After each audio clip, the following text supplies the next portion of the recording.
1,00,000 మంది శివభక్తులతో కలిసి మహారుద్రాక్ష పూజలో పాల్గొనండి. వెంటనే కాల్ చేసి మీ పేరును నమోదు చేసుకోండి. నమస్తే రమగారు. నమస్తే జయ. రమగారు, జీవితం క్షణకాలం. ఈ క్షణమే మంది, మరుక్షణం మనకు సంబంధం లేదు కదా. అందరికీ తెలిసిన విషయం, మన అందరికీ తెలుసు అది. అయినా కూడా ముందుకు అడుగులు వేస్తూనే ఉంటాం, ఏదేదో ఊహించుకుంటాం కదా. ఊహించాలి, లేకపోతే ఇక్కడే ఆగిపోతాం. ఒక్కొక్కసారి కొన్ని సందర్భాలు ఆగిపోతారండి. ఏదో ఒక చిన్న సంఘటనతో అక్కడితో ఆగిపోతారు, ముందుకు అడుగులు వేయలేకపోతారు. అది ఎలా ముందుకు వెళ్ళాలండి? దానిలో నుంచి ఎలా బయటపడాలి? జీవితం క్షణభంగురం అంటారు. ఒక్క దాని మీదే నీటి పుడగా, అది ఎప్పుడు పేలిపోతుందో తెలియదు. మనకు తెలుసు కదా, ఇది నిత్య సత్యం, తెలిసిన విషయం. ఎవరైనా పోయినప్పుడు అక్కడికి వెళ్ళామనుకో, ఎంత సింపుల్. ఇందాకే మాట్లాడాడు, పొద్దున్నే చూసా, నిన్న కాక మొన్నే ఫోన్లో మాట్లాడా, మొన్నేగా కాశీ వెళ్ళొచ్చాడు, నిన్న కాక మొన్న పిల్లకి పెళ్లి చేశాడు, వ్యాపారం పెట్టారు, అదేదో పని చేశారు, కొత్త చొక్కా కొనుక్కొచ్చాడు నిన్న సాయంత్రం, ఇవాళకి వెళ్ళిపోయాడు. ఆ చొక్కా వేరే చొక్కా వేసుకోవడానికి వెళ్ళిపోయినట్టే. అలాంటప్పుడు మనకు అనిపిస్తుంది, మనం కూడా ఇంతే కదా అనిపిస్తుంది. శ్మశాన వైరాగ్యం, ఇంతేగా జీవితం అనిపించేస్తుంది. ఒక్కడు ఎవడో ఒకడు అక్కడ ఆగిపోతారు జయ. అవునండి. మరణ భయం వాళ్ళని పట్టి పీడించేస్తుంది. మిగిలిన వాళ్ళు ఎవ్వరూ ఆగరు. మనం ఒక విష్ణుమాయా విలాసంలో ఉంటాం. ఇంటికి వెళ్తాం, అలాగే దీనంగా పోతాం. లేదా అక్కడ ఉన్న వాళ్ళు కూడా దీనంగా ఉంటారు. ఆ మరణం దగ్గర ఆ ఇళ్లలో ఉన్న వాళ్ళు కూడా అలా కూర్చుంటారు. ఇది ఆగిందని, ఒక్క జీవితం ఆగిపోయిందని. ఏది ఆగుతుంది?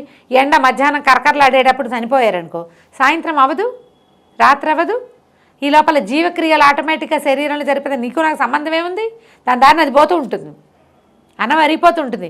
నువ్వు వద్దను కాదను ఏదో ఒకటను, నువ్వు ఏమన్నా సరే, గాలి లోపలికి పోతూ ఉంటుంది, బయటకు వస్తూ ఉంటుంది, జరిగిపోతుంది. లోపల అన్నం తిప్పే మెషిన్ తిప్పుకుంటూ ఉంటుంది, దాని పని అది చేసుకుంటుంది. రక్తం దాని దారిని అది పరుగులు తీస్తుంది. కిడ్నీ తన పని అది చేసుకుంటుంది, స్ప్లీన్ దాని పని అది చేసుకుంటుంది, లివర్ దాని వేషం అది వేసుకుంటుంది. ఆటోమేటిక్గా చీకటి పడేసరికి ఆకలిస్తుంది, రాత్రి అయ్యేసరికి నిద్ర వస్తుంది. సహజం కదా. చాలా. ఈ సహజత్వం తెలుసు తెలీదు మనకి. మనకి తెలియకపోతే ఆగదు కదమ్మా. నాకు తెలీదు నీ లివర్ ఎలా పనిచేస్తుందో నువ్వు చెప్పంటే, ఎవరో బయాలజీ స్టూడెంట్, ఆ డాక్టర్లో ఎవరో చెప్తారు. నువ్వు నేను ఏం చెప్తాం? ఎవరికి తెలుసు? ఆ లోపలికి వెళ్ళి అది ఏం చేస్తుందో చూడం మనం. మన కిడ్నీలు ఎలా పనిచేస్తున్నాయో తర్వాత కాలాల్లో మనకి సైన్స్ పాఠాలు వచ్చి కొంచెం అర్థమైంది. అయినా మనకేం అర్థం కానట్టే, మనకేం తెలియదు, ఏమీ తెలియదు. అవును. ఆ డాక్టర్లు కూడా దాన్ని ఎలా పని చేయించాలో చూస్తారు, కానీ అది ఆగిపోయాక దాన్ని ఏం చేయాలో వాళ్ళకి తెలియదు. వాటంతట అవి జరుగుతాయి. జీవనం అలా జరిగిపోతుంది. అందులో మరణం ఒక భాగం. ఎవరు మరణించారో వాళ్ళు ఆగుతారు, ఆ శరీరం ఆగుతుంది, ఆత్మ ఆగదు. అది ఆత్మ ఈ చొక్కా వదిలేసి ఇంకో కొత్త చొక్కా వేసుకోవడానికి వెళ్ళిపోతుంది, దాని దారిన అది. ఆ శరీరంతో ముడిపడి ఉన్న జనమంతా బాధపడతాం, దాంతో మనకున్న అనుబంధంతో బాధపడతాం.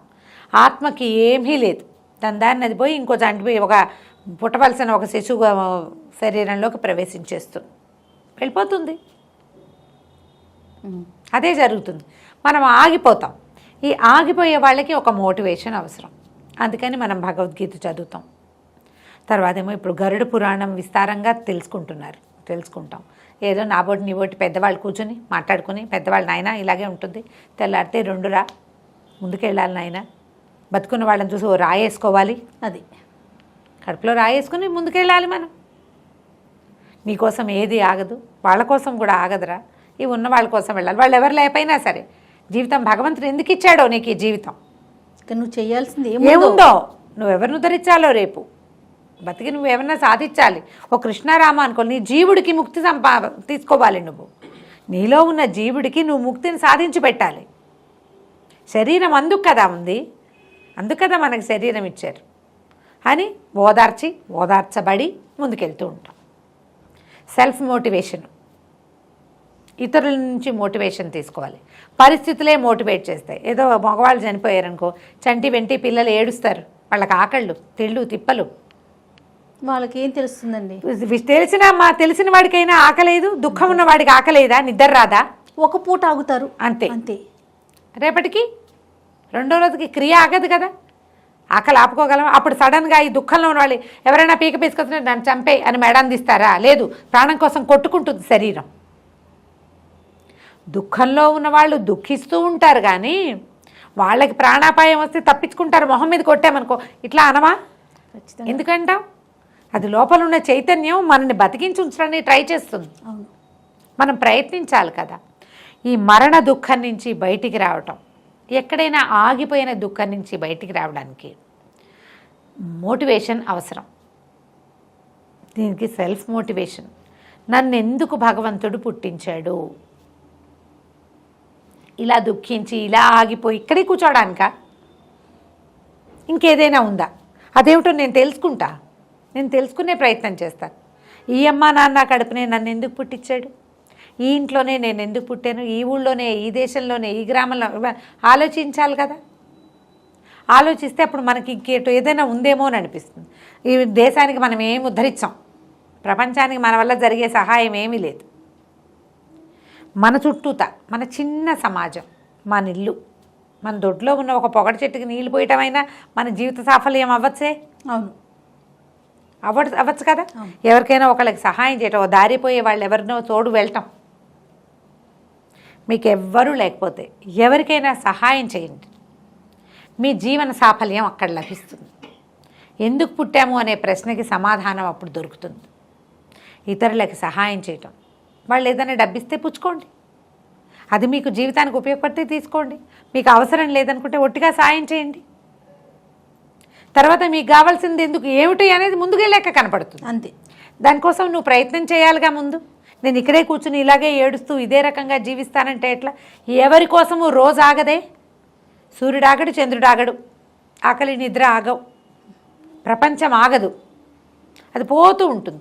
దాంతోపాటు నువ్వు కూడా నడు. ఎవరైనా వెళ్తే ఆ వెళ్ళిన వాళ్ళ కోసం కాస్త ఆగు, దుఃఖాన్ని అనుభవించు, బాధపడు. వాళ్లే నన్ను ముందుకు నెడుతున్నారని అనుకుని ముందుకెళ్ళు. ఇది మనం ఆలోచించాలి కదా. మనిషి ఆయుష్ మనం ఎట్లా చెప్తాం జయ? 100 ఏళ్ళు బతికే వాళ్ళు ఉన్నారు, పుట్టగానే చనిపోయే వాళ్ళు ఉన్నారు. అవునండి. మట్టి కుండలు చేస్తారు, కుండలు చేస్తారా? కొన్ని ఇట్లా చేస్తుండగానే వంకర టింకరగా పోతాయి జయ. కొన్ని కుండ చేసి పెట్టాక ఎండితూ పగిలిపోతాయి, కొన్ని ఆవన్లో చేరాక పగులుతాయి, కొన్ని నిలబెడతాయి, కొన్ని లాంగ్ లాస్టింగ్ చాలా కాలం ఉంటాయి. ఒక కుండ కొనుక్కొస్తే 10-12 ఏళ్ల పాటు కూడా ఉంటుంది.